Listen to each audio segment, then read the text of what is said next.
મનોબળ મજબૂત કરવા માટે શું કરવું? કે આમ નક્કી કર્યું હોય ને કે ભાઈ હવે આ વસ્તુ આપણે પાળવાની છે કે આવી રીતના મેન્ટેન કરવાનું છે, એ 2-3 દિવસ થાય પછી કંઈક એવું સંજોગ ઊભો થાય ને લપસી પડીએ અને બધી અકળાઈ જાય ને ગુસ્સો થાય ને એવું બધું થયા કરે. પાછું રીસેટ કરવાનું.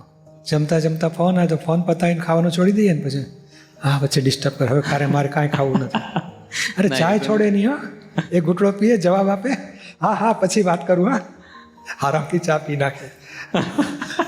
આપણે મૂર્ખ છીએ એટલે એવું તો સંજોગ ધક્કા મારે, આપણે આપણું છોડવાનું નહીં, રીસેટ કરવાનું કે ચાલો આ વચ્ચે ડિસ્ટર્બ થયું, પાછું રીસેટ કરીને ચાલુ રાખો.